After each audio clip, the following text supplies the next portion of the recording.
C.J. Mosley getting a big offer. A lot of great things happening around these Alabama alums. We're going to talk about it. Chris Landry, LandryFootball.com. Chris, I hope all is well. Welcome into the game here in T-Town. All is well. It's a hectic time. It's a lot like that recruiting season, but the money's above the table. Sure. And we got a great point. It's really hectic. I kid, but it's a hectic time, and obviously the thing that it's interesting is the official signing period is just starting. So you can start to announce things and get these deal done, as we all know. For the past 2-3 days, we've tracked it up on LandryFootball.com. A lot of agreements have taken place. So, interesting to see if all these deals come through. Is some news. We had, Anthony Barr kind of backed out of his deal with the Jets, going with the Vikings. Now, Teddy Bridgewater kind of agreed verbally to stay with the Saints. He's The Dolphins are making a run at him. Just update that on LandryFootball.com. So we'll see how that plays out. Does he re-sign with the Saints? Go with the Dolphins? So it's a very, very hectic time and a very interesting time for a lot of fans, I know. So because you're not supposed to announce things, how does the NFL teams get by with this? Because Landon Collins, what was it, like 2 days ago we learned about him there and signing with Washington? I mean, how do we get this if it's not supposed to be released? Well, here's the thing. It is legal. It is legal to contact and begin negotiating. Okay. It's just that the league year began at 4 o'clock Eastern today. Okay, I got you. The contracts are not official, so you can talk with players, do deals, but until, and I can tell you this from experience, until both sides sign the contract and it goes into the league office and is approved, it's not a done deal. 99% of the time, does the deal go through? Yes, but there are other times due to maybe a physical or a last minute change by the team or the player. It could happen. Like, for example, the Cleveland Browns did a new deal with the receiver Brashard Perriman. Well, then they made the deal with Odell Beckham last night. And so they let him out of the deal. I mean, so the deal's not officially signed because the new league year hadn't started. So they both mutually agreed, hey, look, we understand you might be able to get a chance somewhere else, maybe with the Bucs or whatever. And so they let him out of the verbal agreement because there's nothing official. Had it been signed, well, then, you can release the player. But if there's any signing bonus, that immediately comes due and hits you on your cap and you can let them go. So there are things that take place. So there's a lot of activity right now. Eric Berry just got let go by the Chiefs. And so, yeah, there are a lot of things that go on negotiation-wise prior to today. Today is the official day that these contracts can be consummated, signed, sent into the league for approval. And, again, most of them, I would say 99% of them are gonna go through as expected. Let me ask you about Mark Ingram. What do you think of that? Today, certainly a lot of Alabama fans follow his career and wish him nothing but the best as he moves on from New Orleans to Baltimore. Well, here's the reality. Okay, Saints wanted to keep him, but they made an offer. They made an offer that is good as they can make, understanding that someone was probably going to pay more for Mark. The Saints are going to have to pay Alvin Kamara, who's the priority. They're going to have to pay him coming up in another year or so. So they can't have that much cap capital into that position. They would have liked Mark to sign perhaps a shorter deal and stay there. They'd prefer to have him. But knowing that he's going to get more money, they went and were proactive and signed Latavius Murray to basically replace Mark, knowing that Mark was going to go somewhere else. And Baltimore was always where it was apparent that he was going to go. The Ravens weren't as involved or as aggressive in the Le'Veon Bell talks as might have been, I think that was reported. But, there were some other options there. I know the Niners were among the teams that kind of made a run at Mark Ingram. And in the end, the Ravens, that was a place that he was comfortable with. And listen, let's just call it like it is. They paid him the most money. And that's what players do. That's what they get. And they always say, it's not about the money. No, it's always about the money. If the money's equal, then you look at, familiarity with a coach or where you want to live. If you're dealing with one of those cities like Florida, Tennessee, Texas, where there's no state taxes, that helps because you can bring home more money. So it's usually always about the money, and it was in this case, and they had the best deal, and so there he goes, and that's what he should. That's what free agency is about, to make the most for yourself. And I know for fans, they don't like it because they want to keep their players and they want to get everybody else's players, and it's just not the way it's going to work in today's world of the NFL. Well, a lot of Alabama players, certainly when you talk about C.J. Mosley, Landon Collins, when you go to Kareem Jackson out of Denver, I think it was Alabama Pro Updates updated us.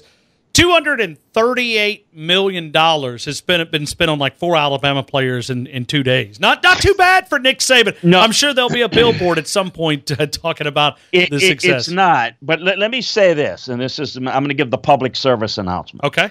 There are a lot of reports about, this contract Le'Veon Bell signed for, $54 million. It's not $54 million. The only thing in the NFL that's guaranteed, and they say, $35 million guaranteed. There's only 2 things that are guaranteed in the contracts, and that is the signing bonus and obviously the first-year salary. Unless something tragic happens to a player and he can't be on the team this year as expected, he's going to get this year's salary. That's the only thing that's guaranteed. The other quote-unquote guaranteed money is, well, if he's on the roster next March, and then you start adding the incentives. You started adding the roster bonuses next March, next year's salary. That's where some of the quote-unquote guaranteed money is. Well, Ryan, that's not guaranteed because there's no guarantee that a certain player is going to be on that team. So a lot of that money is funny money, but the reporters get this information from the agents, and the agents love to blow up that, the deal's worth this or that. It's not what it's worth, because I can tell you, looking at the first thing I do every morning is, I'm tied into the management console information, which is the official cap number for every team to the penny. It's updated every day. And that's the other thing. There are websites now that says, he's got $35 million guaranteed and the Cowboys have $50 million. And, you hear all that stuff and no, they don't. They've got $26 million, because they don't have the accurate information. So your point is well taken. A lot of Alabama players sign for a lot of money, but very often it's about 1/10 of the money that they'll ever see, because the way the contracts are structured, they have triggers in it. So basically, in a year or two, there'll be a roster bonus, which teams will convert into a signing bonus at that point if they want to keep them. If not, they just won't. They'll release them before that bonus is due. So that quote-unquote guaranteed money is, it's not guaranteed because it's only guaranteed if they're on the roster at that point. So I bring that out not as it relates to the Alabama players, but in all of these contracts, because I get that all the time. Well, so-and-so just signed for $57 million and, 22 is guaranteed, and it's just not accurate information. And the only way to know is if you read the paragraph 5 of the player's contract, which, again, these contracts are not even sent into the league yet for approval. So, again, just a PSA there. We're talking to Chris Landry. Chris Landry, football. Right now, let me go back to Nick Saban. How do you like when a football coach wins 14-1 and his opening press conference in the spring, reestablish? We got to reestablish the Alabama identity. He's fired up at T-Town because that's been a theme of the offseason so far.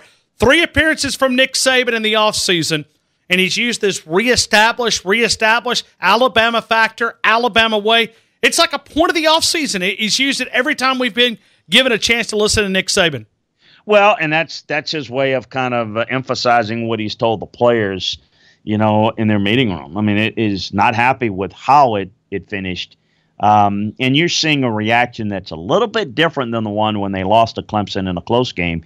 They got the beat down, they got it hammered, and I think how things played out this year didn't sit well with them. So that's why they're having to reestablish it. Plus, you got a whole bunch of new staff members. So that's the reality. They are reestablishing. Now, what does that really mean? That's a bunch of words. Well, it just means that maybe they didn't do things from a focus standpoint as well as they need to. Maybe they just kind of let some things slide that in the past didn't happen. I mean, it can mean a lot of things, but that is kind of what the reestablishment means. And so, yeah, I can hear it. I can hear him saying it in staff meetings. I can hear him saying it in team meetings, and certainly in the press conferences. And I think he'll continue saying that. Well, and Chris, let me ask you, when you spend some time looking at Nick Saban, and I went back, and I know people say, Ryan, you have absolutely no life. But I went back to 2014. I found the audio where that word reestablish, he's used that before, coming off of these losses, and he says it, but I don't think it's just a saying. He says, I hate to lose more than I like to win. I went back in seasons and found audio where he's talked about, but can you overcorrect? Can you think can you do things that overcorrects? Because we've watched that in the past. It's not the end of the world. They didn't lose multiple games. They lost one game, and yeah, it was the championship game. But can you overcorrect and make too many adjustments? You can. It happened last year. We talked about how they made changes on the excuse me, on the staff more to affect recruiting than on the field, and so I, call it overcorrecting or whatever phrase you want to use. It didn't work. I don't think the issue is like, oh boy, they're not going to look different. I mean, to the naked eye, it's not going to look different. What it is a re-emphasis again on attention to detail of what it is they want to do. I do think, not having talked to him about it, but just knowing him, I would think that he would want to get more into that, more game control, more control in the game at the line of scrimmage. Being dynamic on offense, but being able to run the football and control the game more in that standpoint. But those are things that are not dramatic changes. What he's talking about reestablishing, he's talking about just the focus, the attention to detail. Because there's obviously things that only he's going to know and the people that are there going to know on a daily basis because you're there, is that maybe they didn't do things with the same type of focus. They didn't do them differently. They didn't have a different philosophy. They just maybe didn't do it as well as they need to. So that is what the reestablishing is all about, as I see it. So, and I think it's just is his way of saying it. And you're right. He'll say it in different words even after they win, if you think about it. This team hadn't done anything. This team's got to establish their own identity. Well, now, when you don't win, you can just kind of coin that phrase. We got to reestablish what they are because that's what you do, right? You kind of reset, reboot when you don't win. So it's just it's a phrase that he uses that emphasizes what he wants to do and the attention that he is going to focus on trying to get improved upon where he thought there were some loose ends this year that obviously took place that only he could see because he's in there every day. Let me go to Kyler Murray. Pro day out in Norman, Oklahoma. Your thoughts, any thoughts as leading into Kyler Murray and kind of the evaluation process there? No, nothing. Pretty normal, not a big deal either way. More about how he does in meetings with teams, the Cardinals, for example. I know the Giants met with him last night extensively. The Cardinals are going to have a special day with all their people, and I mean, it's a little bit. These pro days are a little bit more dog and pony shows now. It's scripted. You don't get as much out of it as you used to in the old days. But there's nothing that happened is going to affect his status. It's just going to be about whether the Cardinals or anyone else for that matter believes that, you can or is comfortable in building their offense around this guy. Some are going to be willing to do it. Some are probably not.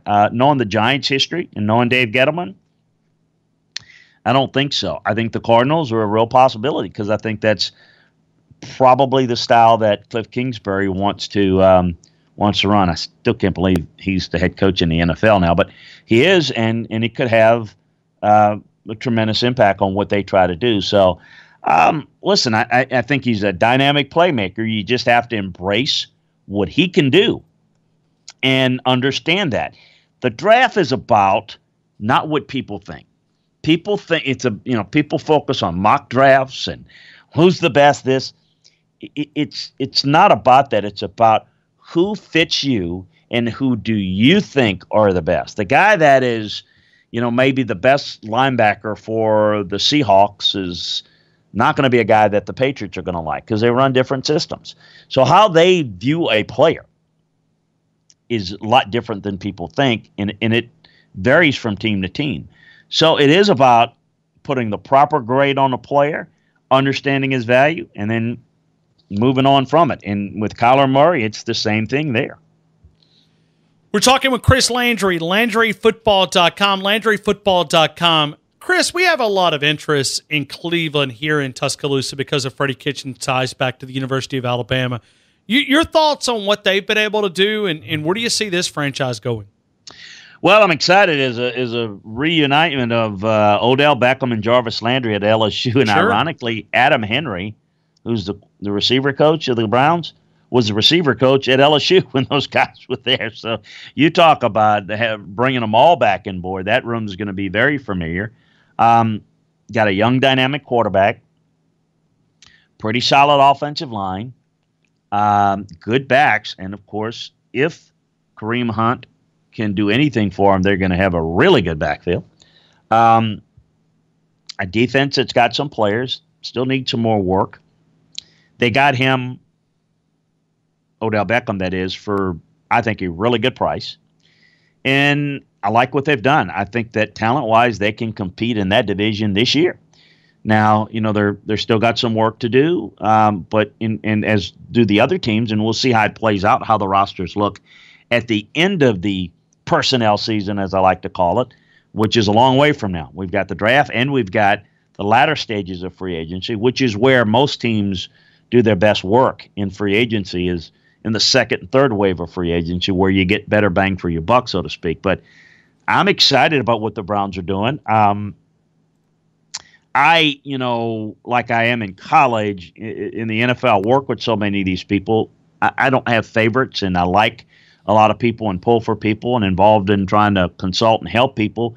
So I don't pull for people, but I'd be less than honest if I didn't say that there's a little special place in my heart for the Browns fans because, I lived in Northeast Ohio when I worked for the Browns, and, I was there with, Saban and I worked together and working for Belichick. And I know the passion that those fans have, and it has been a long time since, they haven't squashed a grape since they came back into the league after Modell moved them to Baltimore. Chris, and for them to finally have a team that really, you can honestly say going into the season, they can compete. I don't know how many games they're going to win, but they can compete. Every other year you can say, there's no chance that they can even get to 500. This team is exciting, and I think Freddie is, he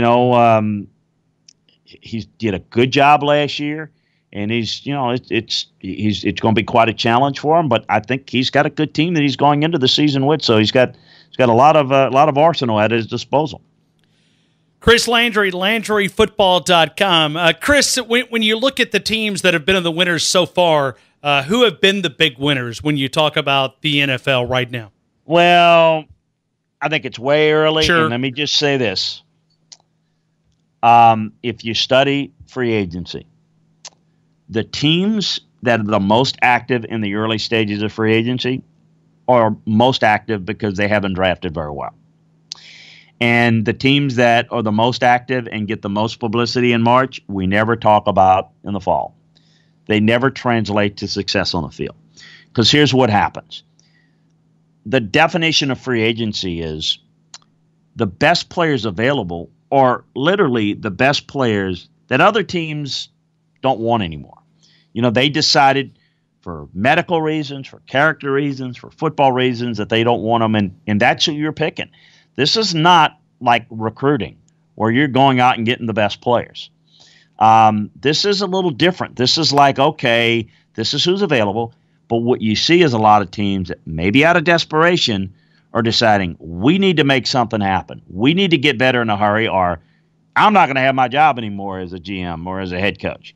So, I mean, you can look at the Browns, you can look at the Lions, you can, say they've been very active, the Raiders, but, what have the Raiders done? They signed Antonio Brown. Good deal. Didn't give up a lot. Is he going to be a great player? Is he going to be a malcontent? Trent Brown, better left tackle than they had, but was just a journeyman guy last year that was coached up by the Patriots. Trey Flowers, really good player for the Patriots, but they had up money, and they decide, the Patriots say, look, we think he's worth $5, and if somebody gives them $6.25, they say, look, good luck to you. We appreciate you. And they go on somewhere else, and they develop the next guy. And so people tend to overpay. Here's what it really comes down to. It's like car shopping. It doesn't matter what you want, but you need to know what you get. So when you go on the car lot, you need to be careful that you don't pay a Lexus price for a Camry. Okay, there's nothing wrong with a Camry. You just don't want to pay a Lexus price for it. So that to me is what free agency is about.